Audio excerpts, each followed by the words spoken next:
Look his face. Yeah. He's dangerous. He's special. You can like. The guy is special. Everything that could possibly be special about this guy is special. A guy like this is the type of guy that you love to watch and follow. The most special guy that I've ever come across. Hello and welcome back to the Pedrick McCoy Sports Show presented by Headrush. Today we are joined by Cage Titans lightweight champion Joe Joe Giannetti. How are you, man? Good. How you doing today? I'm good. Now, first off, I want to wish you a happy birthday. It was your birthday just the other day, so happy birthday. Thank you very much. I appreciate it. Now, looking back at your fight over the weekend, it was a very impressive win. Congratulations. Thank you. Thank you. Do you think the fight would have gone the same way if you had fought the original planned opponent? Yeah, I mean, it was just a matter of implementing my style. I mean, I don't really implement game plans anymore. I just go out there and fight my fight. I just think my style is diverse, and I feel like I just match up well with a lot of really good guys. So it's really not, I don't have one route to victory anymore. So I just go in there and try and do me. And you had a few call outs after the fight, right? One of them in an Instagram comment, Trevor Good. What do you make of a fight with him? I love it. Let's do it. 170 belt for Cage Titans. Let me go out on top. Champ, get signed to the UFC. I'm all for it. He just beat one of my coaches, my high school wrestling coach. So, you know, people try and say like this is a sport, but I take stuff like that very personal. Like I see my friends lose and I'm like, I want that guy. And, you know, now I got that chance. So me and Trevor, let's make it happen. Yes. You just announced on your Twitter, right? You've signed a contract. So the date is August 27th, correct? Yes, sir. So there we go. August 27th, you're going for double championship. Yes, sir. And now obviously before that, you've gone on a 3-fight win streak in Cage Titans, 3-0, all finishes. So do you think if you win this next fight in impressive fashion, the UFC is going to call you back? Very well could. I'm really in no rush anymore. You know, when I first got cut, I was in a rush trying to take as many hard fights as I could and just get back. You know, everybody told me like, oh, just get a couple wins, fight a couple cans and you'll be back in the UFC. But I told everybody I wanted to get better. And when I do make it back to the UFC, I just want to belong and I want to take over. And I feel like I'm on the path to do just that. So if they sign me after I beat Trevor Goody, amazing. If they don't, then I'll keep getting better and I'll keep beating people until they do sign me. But when I do get back, I'm taking over. And you train at AKA. So who would you say your favorite training partner is for your camps? I'd probably have to say this camp, probably Usman Nurmagomedov. He was one of my main training partners. And then my buddy Mo Alak, he's been my go-to. And Usman Nurmagomedov, he has a lot of success in Bellator, correct? And so him fighting at a higher level, do you think that helps you elevate your level even more? 100%. I mean, after this camp, when my original opponent pulled out, I told Cage Titans, just whoever says yes, I'll take them. You know, standing in front of these guys in the cage, AKA, just puts me on this level where, you know, he's one of the best in the world at my weight. I'm training with Khabib, who very well might be the best ever at my weight. So I really don't care who I stand across from in the cage anymore. And what's it like being in the same gym every day as Khabib Nurmagomedov? It was quite an experience at first. Like you're kind of in awe because, like I said, he's possibly the best fighter ever at my weight. And now I'm just more used to it, and I'm just trying to learn from him as much as I can every day. And one of the other AKA fighters, obviously one of the greatest of all time, Daniel Cormier, you got to be under him when you were on The Ultimate Fighter. So, and he just got inducted into a Hall of Fame. So how did that feel seeing, you know, one of your coaches get into the Hall of Fame? It was really cool, man. I mean, he definitely deserves it. It's just a matter of time until it happened. And, you know, him and Khabib got inducted at the same night. So it's really awesome knowing that I'm learning from two Hall of Famers of the sport. And is their friendship just like it is on camera behind the scenes as well? Yeah, 100%. They're both ridiculous. Now, back in the day, you were supposed to fight one of the UFC's biggest stars, Paddy the Baddy, correct?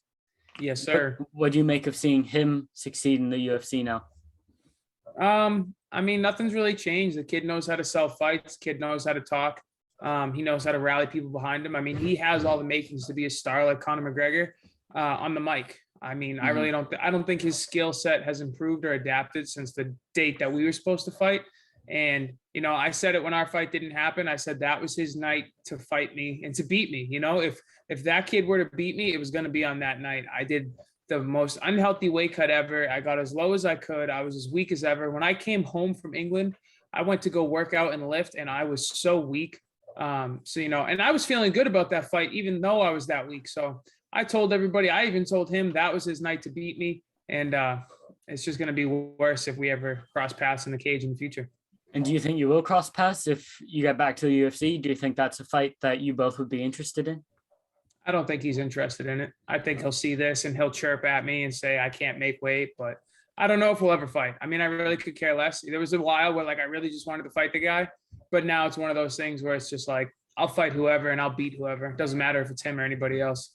Yeah, he's been on my show twice. There's a good chance he could see this.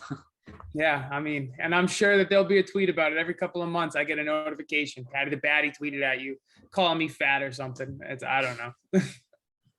And yeah, so obviously, what do you take from the experience of, you had a few losses here and there after the Ultimate Fighter, and you seem to take that in stride. Now you have all the success in Cage Titans. So how much did you learn from just the few bad experiences that you've had? I've learned a lot. And I mean, unfortunately, it took me a couple of losses to learn from them, but I did learn. I just keep improving. And now I'm just making sure that I'm even learning from my wins, As soon as I win, we go out and celebrate. And the next day, my coaches are on me like, hey, you could have done this better. Hey, you messed this up. So we're trying to keep that learning going without taking any more L's. And I think that that's just going to catapult me forward into taking over the lightweight division.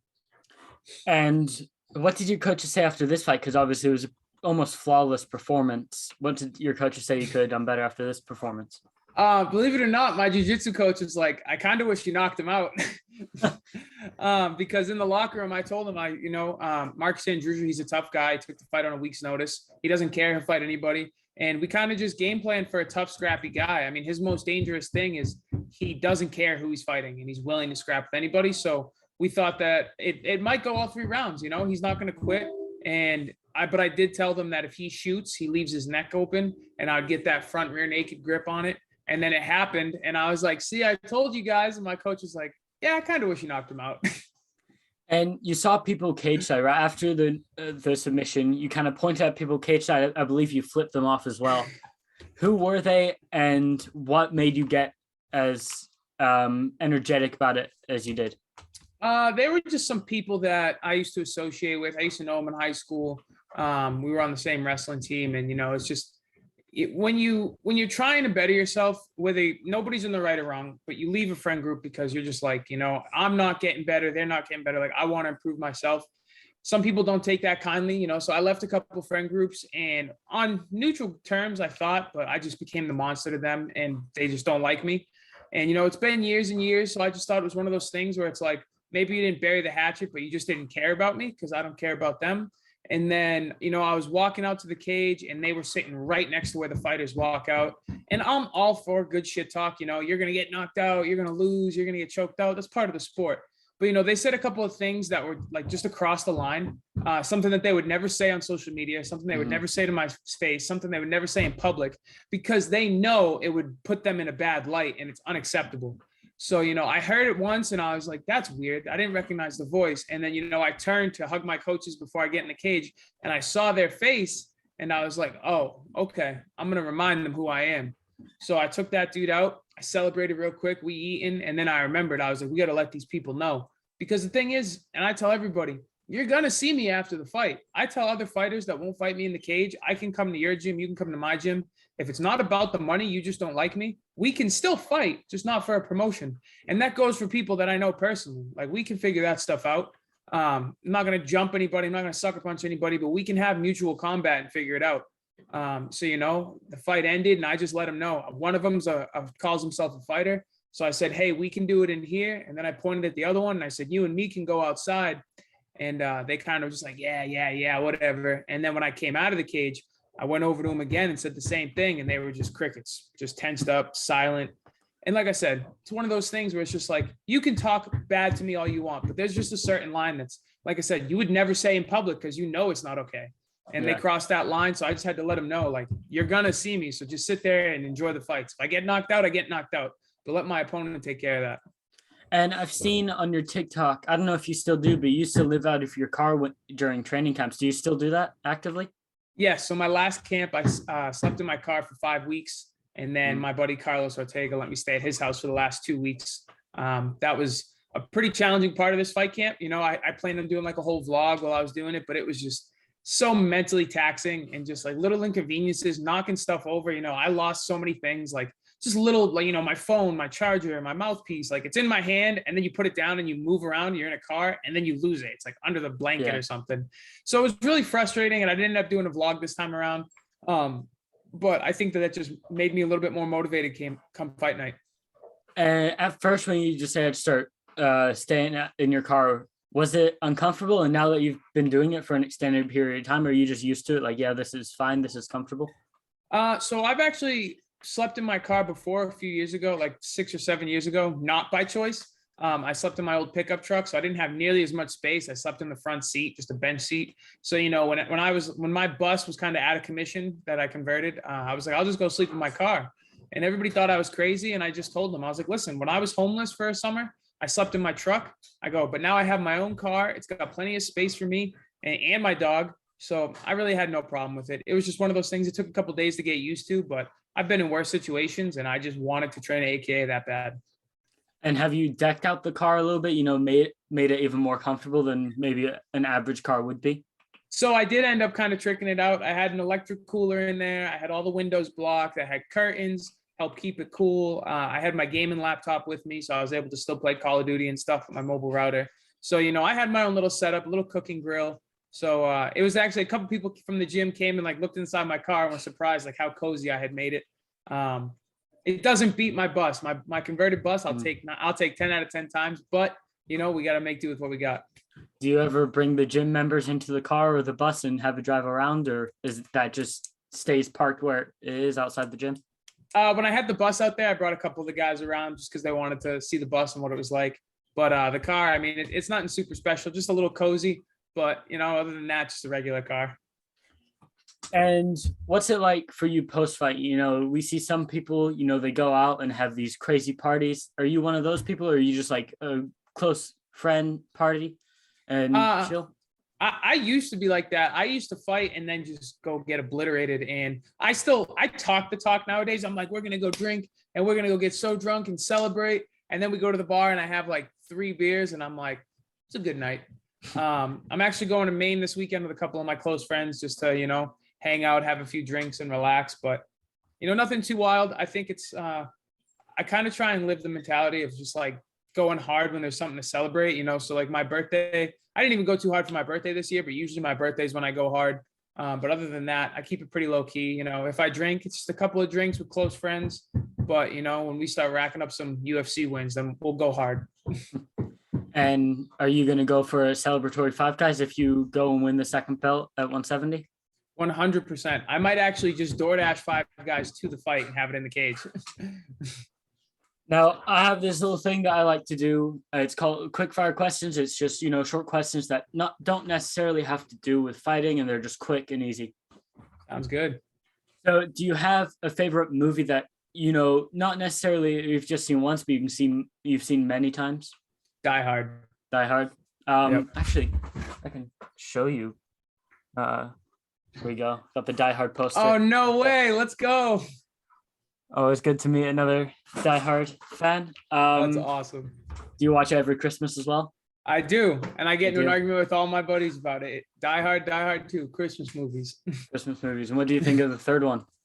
The third one with Samuel L. Jackson, love it. Love it. Yeah. Love it. Do you have a favorite TV show? I know I can see all the anime pop figures behind you. Is that your favorite genre? And do you have a favorite TV show? So anime is my favorite genre, but my favorite TV show is Psych. Mm-hmm. Do you have a favorite song? It could just be your walkout song, but do you have a favorite song? Favorite song is I Want to Dance with Somebody by Whitney Houston. Do you have a favorite animal? Dog, for sure. Dog. I love dogs. I know you have a dog. What kind of dog do you have? He's a boxer bulldog. Boxer bulldog. I have a West Highland Terrier. I think he's just sitting right outside the door right now. Nice. Do you have a favorite meal that you like to have in training camp when you're dieting? Honestly, yeah. When I'm fighting at 55, my go-to, I like it's kind of just like my own little Chipotle burrito. I like getting chicken and rice, veggies, and a little bit of guac and whatever seasoning I have, and just doing different combinations with that. Something about eating a burrito just makes me feel like I'm eating more food. So it just, it helps me not be as hungry. I'm guessing they're a considerable amount smaller than the average Chipotle burrito. Unfortunately, yes. Do Have you ever had like a funny interaction with a fan, outside an event or something?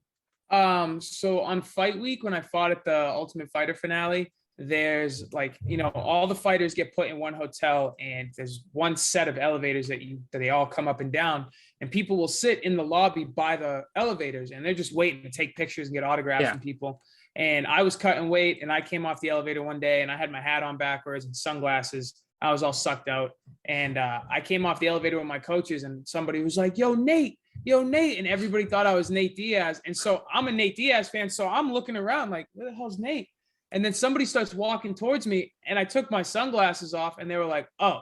And I was like, sorry. I was like, I was looking for him too. Was Nate fighting that weekend as well? No, it was just they thought I looked like him and they thought that he was coming out of the elevator.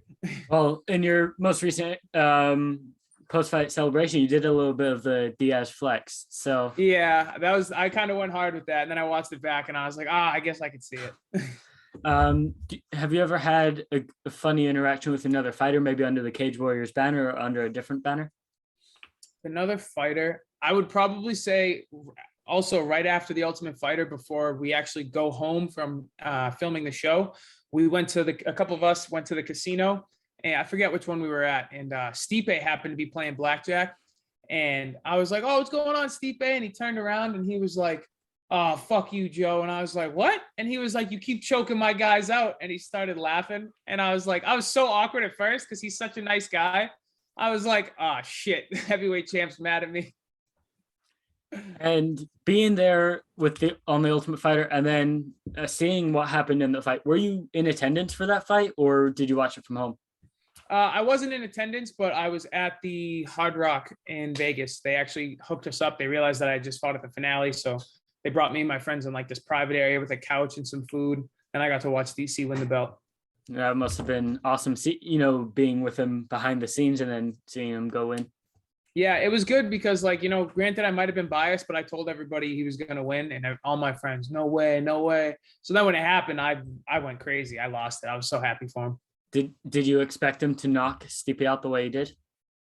I didn't think it would happen that fast, but I definitely thought that he could.